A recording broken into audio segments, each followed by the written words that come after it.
فرمایا کہ ماں باپ کی نافرمانی یہ ایمان کی بربادی کے اسباب میں سے ہے، شراب نوشی یہ ایمان کی بربادی کے اسباب میں سے ہے، مسلمانوں کو تکلیف دینا یہ ایمان کی بربادی کے اسباب میں سے ہے، اور نماز میں سستی کرنا یہ بھی ایمان کی بربادی کے اسباب میں سے ہے۔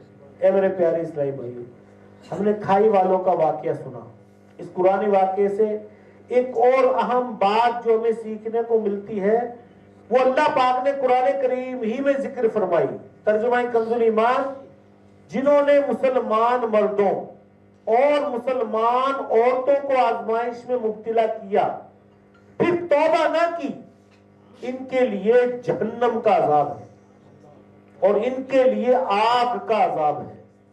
معلوم ہوا کہ مسلمان کو تکلیف پہنچانا بہت سخت گناہ ہے، جسے آج معمولی خیال کیا جاتا ہے جی۔ یہ خوفناک جرم ہے کسی مسلمان کو تکلیف پہنچانا، اس کی سزا بہت خطرناک ہے۔ دیکھیے بادشاہ جو خدائی کا دعویٰ کرتا تھا، اس نے مسلمانوں کو ناحق تکلیف پہنچائی، انہیں آگ میں جلایا، اس کا نتیجہ کیا نکلا؟ اللہ پاک کا قہر و غضب جوش پر آیا اور بادشاہ اور اس کے سپاہی اپنی ہی جلائی ہوئی آگ میں جل کر راکھ ہو گئے۔ الامان والحفیظ، اللہ پاک ہمیں ایسے خطرناک جرم اور ایسی خوفناک سزا سے محفوظ فرمائے۔ حقوق العباد، ہوگا میرا کیا، کرم مجھ پر کر دے کرم یا الہی، مجھے نارے دوزخ سے ڈر لگ رہا ہے، ہو مجھ ناتواں پر کرم یا الہی۔ اے عاشقان رسول، بہت افسوس کی بات ہے، آج کل مسلمانوں کو تکلیف پہنچانے کو بہت ہی معمولی سمجھا جانے لگا ہے۔ لوگ بے دھڑک دوسروں کو تکلیف پہنچا دیتے ہیں اور بالکل بھی نہیں ڈرتے، ڈر خوف تو ایسا لگتا ہے ختم ہو گیا۔ کوئی چغلیاں کھا کر دوسروں کو تکلیف پہنچاتا ہے، کوئی گالیاں دے کر دل دکھاتا ہے، دوسروں کے مال پر ناحق قبضہ جما کر بلا قصور اور بے محل غصہ جھاڑ کر، مار کر یا مروا کر، لوگوں کو جھوٹے مقدمات میں پھنسا کر، ناپ تول میں کمی کر کے، مال لوٹ کر، کسی کا مذاق اڑا کر، کسی پر تانوں کے تیر برسا کر، سوشل میڈیا پر ویڈیوز وائرل کر کے نہ جانے کس کس انداز میں دوسروں کو تکلیف پہنچائی جا رہی ہوتی ہے۔ اس سے بھی زیادہ خطرناک بات پتہ کیا ہے؟ کہ دوسروں کو تکلیف پہنچا کر لوگ خوش ہوتے ہیں، یا کوئی تکلیف پہنچ جائے اس پر خوشی کا اظہار کرتا ہے، اچھا ہوا اس کے ساتھ ایسا ہوا، اس نے میرے ساتھ یوں کیا تھا۔ روایات میں اس کو شماتت کہتے ہیں۔ فرمایا کہ جو شماتت میں مبتلا ہوتا ہے، جب تک یہ خود اس میں مبتلا نہیں ہوگا اس وقت تک مرے نہیں۔ جو دوسروں کے نقصان پر خوش ہوتے ہیں لوگ، اللہ عافیت عطا فرمائے۔ لہذا اے میرے پیارے اسلامی بھائیوں، دوسروں کو تکلیف پہنچا کر لوگ خوش ہوتے ہیں، خود کو بہادر خیال کرتے ہیں، دوسروں کو دھوکہ دینے کو اپنی ہوشیاری سمجھتے ہیں، لہذا نہ توبہ کی طرف بڑھتے ہیں نہ اپنی آخرت کی فکر کرتے ہیں۔ وائے ناکامی متائے کارواں جاتا رہا، کارواں کے دل سے احساس زیاں جاتا رہا، یعنی ہاں افسوس قوم کا سرمایہ لٹ گیا۔ اس سے بھی بڑا نقصان یہ ہے کہ قوم کو اپنے اس نقصان کا احساس تک نہیں رہا، کہ جو نقصان ہوا اس نقصان کا احساس تک جاتا رہا۔ گناہ تو کیا، پھر اس پر شرمندگی مل جائے تو یہ بھی بڑی بات ہے، اور افسوس آج کل لوگ دل دکھا کر شرمندہ بھی نہیں ہوتے۔ جی ہاں، معافی مانگنا بھی گوارا نہیں کرتے، الٹا اس پر خوش ہو رہے ہوتے ہیں۔ اے کاش ہمارے دل میں مسلمان کی عزت بیٹھ جائے، ہم اپنے مسلمان بھائیوں کا احترام کرنا سیکھ جائیں۔ یقین مانیے اسلام میں امن و سکون، بھائی چارے اور آپس کے پیار اور محبت کو بہت اہمیت دی گئی ہے۔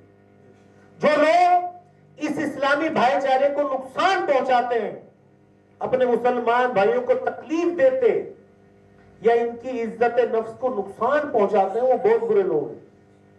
ایک مرتبہ رسول اکرم نور مجسم شاہ بنی آدم صلی اللہ تعالی علیہ وسلم نے صحابہ کرام سے فرمایا، کیا میں تمہیں اچھے بروں کی خبر نہ دوں؟ بڑی خوبصورت روایت ہے، بڑی توجہ کے ساتھ اگر یہ روایت اگر ہم دل میں لے کر چلے گئے نا، دل کے آئینے میں سجا کر، تو انشاءاللہ دنیا میں سنور جائے گی، آخرت میں سنور جائے گی۔ میرے آقا کا وہ خوبصورت فرمان، کیا میں تمہیں اچھے بروں کی خبر نہ دوں؟ ایک شخص نے عرض کی، جی ہاں یا رسول اللہ صلی اللہ تعالی علیہ وسلم، ہمیں ہمارے برے بھلوں کی خبر دیجیے۔ فرمایا، تمہارا بھلا وہ شخص ہے جس سے خیر کی امید کی جائے اور اس کے شر سے امن ہو، اور تمہارا برا وہ شخص ہے جس سے خیر کی امید نہ کی جائے اور اس کے شر سے امن نہ ہو۔ اس حدیث پاک کی شرح کا خلاصہ یہ ہے کہ وہ بندہ کہ لوگوں کے دل اس کی طرف سے مطمئن ہو، لوگوں کے دل اس کی طرف سے مطمئن ہو، اور لوگ اس کے بارے میں یہ اعتماد رکھتے ہوں کہ یہ شخص کسی کو تکلیف نہیں دیتا، لوگوں کا یہ گمان ہو کہ یہ جو شخص ہے یہ کسی کو تکلیف نہیں دیتا، بلکہ جہاں تک ہو سکے یہ دوسروں کی خیر خواہی کرتا ہے، اور ایسا شخص بہت اچھا ہے۔ جی ہاں، جبکہ وہ بندہ جس سے لوگ ڈرتے ہوں، اس سے بھلائی کی امید نہ رکھتے ہوں، اس کے شر سے بچنے کی کوشش کرتے ہوں، ایسا شخص بہت برا آدمی ہے۔ ڈرتے نا لوگ، یار اس سے تو دور ہی رہو تو اچھا، اس کے تو پاس ہی نہ بیٹھو، کوئی اونچی نیچی بات اگر نکل گئی نا تو یہ بدنام کر دے گا، یہ تکلیف پہنچائے گا، تو لہٰذا اس سے دور ہی رہو تو اچھا ہے۔ اے میرے پیارے اسلامی بھائیوں، ہمارا پیارا مذہب اسلام ہر مسلمان کی جان، مال، عزت کے تحفظ کی ضمانت دیتا ہے۔ آخری نبی مکی مدنی صلی اللہ تعالی علیہ وسلم کا فرمان عالی شان ہے، ہر مسلمان کا خون، مال اور عزت دوسرے مسلمان پر حرام ہے۔ مشہور مفسر قرآن مفتی احمد یار خان نعیمی حدیث پاک کے تحت لکھتے ہیں کہ کوئی مسلمان کسی مسلمان کا مال بغیر اس کی اجازت نہ لے، کسی کی بے عزتی نہ کرے، کسی مسلمان کو ناحق اور ظلمن قتل نہ کرے، کہ یہ سب سخت جرم ہے۔ مفتی صاحب ایک اور مقام پر لکھتے ہیں، مسلمان کو نہ تو دل میں حقیر جانو، نہ اسے حقارت کے الفاظ سے پکارو، یا برے لقب سے یاد کرو، نہ اس کا مذاق بناؤ۔ جی ہاں، ہم تو مذاق اڑاتے ہیں۔ یہاں تو اگر کوئی مالی اعتبار سے یا کوئی جو ہے وہ حسن و جمال کے اعتبار سے کمزور ہے تو حقیر سمجھتے ہیں، اس کو رسپیکٹ نہیں دیتے، اس کی عزت نہیں کرتے۔ جس کے پاس مال ہے اس کو رسپیکٹ کرتے ہیں، آؤ بھگت کرتے ہیں، بٹھاتے ہیں، اٹھاتے ہیں۔ اے میرے پیارے اور محترم اسلامی بھائیوں، آج ہم میں یہ عیب بہت زیادہ ہے۔ مسلمان بھائی کو حقیر جانتے ہیں کہ وہ پنجابی ہے، سندھی ہے، یہ ہے، وہ ہے۔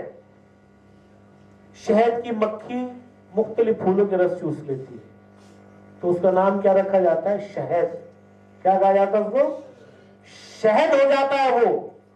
مختلف لکڑیوں کو آگ جلا دے تو اس کا نام راکھ رکھ دیا جاتا ہے۔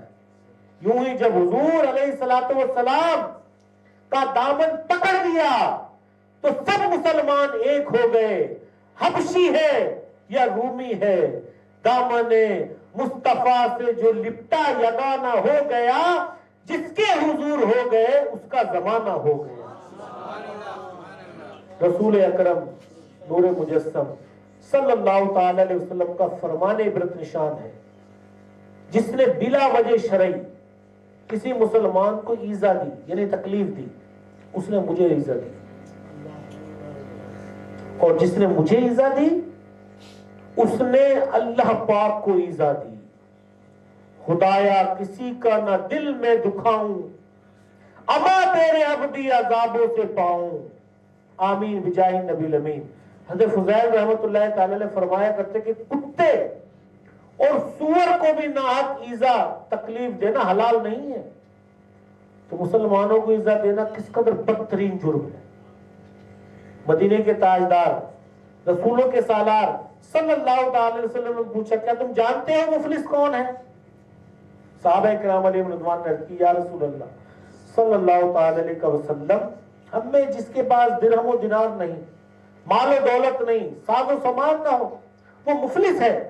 فرمایا میری امت میں مفلس وہ ہے جو قیامت کے دن نماز، روزے اور زکوٰۃ لے کر آیا اور یوں آیا کہ اسے گالی دی، اس پر تہمت لگائی، اس کا مال کھایا، اس کا ناحق خون بہایا، اسے مارا، تو اس کی نیکیوں میں سے کچھ اس مظلوم کو دے دی جائیں گی، کچھ اس مظلوم کو دے دی جائیں گی۔ جو حقوق ذمے تھے ان کی ادائیگی سے پہلے اس کی نیکیاں ختم ہو جائیں گی۔ تو ان مظلوموں کی خطائیں، انہیں جو مظلوموں کے گناہ ہوں گے وہ اس کے کھاتے میں ڈال دیے جائیں گے اور پھر اسے آگ میں پھینک دیا جائے گا۔ اے میرے پیارے اسلام، اسلام ایسا پیارا دین ہے کہ دوسروں کو مارنا، گالیاں دینا، کسی کی عزت کو تار تار کرنا، کسی کی غیبت کرنا، کسی کا مال لوٹنا، کسی کی عزت نفس کی دھجیاں اڑانا تو دور کی بات ہے، ہم کسی کو غصے سے گھور کر دیکھیں، ہمارا اسلام ہمیں اس بات کی اجازت نہیں دیتا۔ گھور کر دیکھنا اس کی بھی اجازت نہیں ہے۔ سرکار مدینہ صلی اللہ تعالی وسلم نے ارشاد فرمایا کہ جو اپنے بھائی کی طرف ڈرانے والی نظروں سے گھورے، اللہ پاک اسے قیامت کے دن ڈرائے گا۔ جو آج ڈراتے ہیں، مفسر قرآن حکیم الامت مفتی احمد یار خان نعیمی حدیث پاک کے تحت لکھتے ہیں کہ بھائی سے مراد یہاں مسلمان بھائی ہے، یعنی جو شخص کسی مسلمان کو بلا قصور تیز نظر سے گھور کر ڈرائے، ورنہ قصور مند کو گھورنا ڈرانا ضروری ہے۔ مزید لکھتے ہیں کہ اس سے اشارتاً معلوم ہوا کہ مسلمان بھائی کو رحمت کی نظر سے دیکھنا ثواب ہے، کہ اللہ پاک اسے عنایت کی نظر سے دیکھے گا۔ اے میرے پیارے اسلام، غور فرمائیے کتنی پیاری بات ہے کہ ہم کسی کو گھور کر دیکھیں اور اسے برا لگے، تکلیف ہو، ہمیں اس کی اجازت نہیں۔ کاش ہم دوسروں کے خیر خواہ اور اپنے مسلمان بھائیوں سے محبت رکھنے والے، نیک، ہمدرد اور رحم دل مسلمان بننے میں کامیاب ہو جائیں۔ ایک شخص حضرت حسن بصری رحمۃ اللہ تعالی کی مجلس میں آ کر لوگوں کو تکلیف دیا کرتا تھا۔ جب اس کی شرارتوں کا سلسلہ حد سے بڑھا تو آپ نے دعا کی، اللہ پاک اس شخص کے تکلیف پہنچانے کو خوب جانتا ہے، تو جس طرح چاہے ہمیں اس کے معاملے میں کفایت فرما۔ اسی وقت وہ شخص کھڑے کھڑے گر کر مر گیا اور اس کی لاش چارپائی پر رکھ کر اس کے گھر لے جائی گئی۔ اللہ اکبر۔ ایک روز ہم امام اعظم رحمت اللہ تعالی کے ساتھ کہیں گزر رہے تھے کہ بے خیالی میں امام اعظم ابو حنیفہ رحمت اللہ تعالی کا مبارک پاؤں ایک لڑکے کے پاؤں پر پڑ گیا، لڑکے کی چیخ نکل گئی اور اس کے منہ سے بے ساختہ نکلا، جناب کیا آپ قیامت کے روز لیے جانے والے انتقام خداوندی سے نہیں ڈرتے؟ یہ سننا تھا کہ امام اعظم پر لرزہ طاری ہو گیا، خش کھا کر زمین پر تشریف لائے، اور جب کچھ دیر کے بعد ہوش میں آئے تو میں نے عرض کی کہ ایک لڑکی کی بات سے آپ اس قدر کیوں گھبرا گئے؟ فرمایا کیا معلوم اس کی آواز غیبی ہدایت ہو، یہ اللہ پاک کی طرف سے ہو۔ عطا ہو خوف خدا خدارا، جو الفت مصطفیٰ خدارا، کروں عمل سنتوں پہ ہر دم، امام اعظم ابو حنیفہ۔ اے میرے پیارے اور محترم اسلامی بھائی، اللہ پاک ہمیں مسلمانوں کے معاملے میں عقل سلیم عطا فرمائے اور حقوق العباد کے معاملات پر نظر ثانی رکھنے کی توفیق عطا فرمائے. اور یقیناً یہ ایک اچھی صحبت سے ہی ممکن ہے, اچھے ماحول سے ممکن ہے. اور دعوت اسلامی کے بحمدہ تعالیٰ 12 دینی کاموں میں سے ایک دینی کام مدنی مذاکرہ بھی ہے, جو ہر ہفتے قبلہ شیخ طریقت امیر اہل سنت بانی دعوت اسلامی براہ راست مدنی چینل پر فرماتے ہیں. تو ایک ذریعہ یہ بھی ہے کہ اگر ہم حقوق العباد کے معاملے میں محتاط ہونا چاہتے ہیں, اپنے ایمان کی حفاظت کے حوالے سے مزید اپنا ذہن بنانا چاہتے ہیں, تو اس کا ایک بہترین ذریعہ ہے کہ ہم اپنے آپ کو ہر ہفتے باقاعدگی کے ساتھ مدنی مذاکروں میں شرکت کرائیں اپنے آپ کو. تو انشاءاللہ اس کی برکت سے بھی اللہ نے چاہا تو ایمان کی حفاظت کے حوالے سے پڑھنے کا ذہن بنے گا, ایمان کے حوالے سے اور دیگر نیک اعمال کرنے پر انشاءاللہ الکریم استقامت ملے گی. اور ہفتہ وار اجتماع تو ہے ہی ماشاءاللہ پھر آپ کے سامنے ہر جمعرات کو جب ہم باقاعدگی سے آئیں گے, لیکن آئیں اول تاخر شروع میں. اب اگر نا شروع کا ٹاپک تھا, ظاہر بات ہے ایک تعداد وہ رہ گیا, شروع کا عنوان کیا تھا, کھائی والوں کا واقعہ رہ گیا. تو یوں جب ہم کوشش کریں کہ مغرب یہیں پڑھیں, مغرب کی نماز یہاں پڑھیں آپ, تاکہ آپ کو مکمل بیان سننے کو ملے. ٹھیک ہے نا جی, مختصر سا تو وقت ہوتا ہے, 45 منٹ کا بیان ہوتا ہے ٹوٹل. اب اس میں بھی اگر ہم آدھا پونا گھنٹہ لیٹ آئے تو ظاہر بات ہے کہ وہ تو مزہ نہیں آئے گا نا. تو نیت کر لیں کہ انشاءاللہ آئندہ مغرب کی نماز یہی پڑھا کریں گے انشاءاللہ.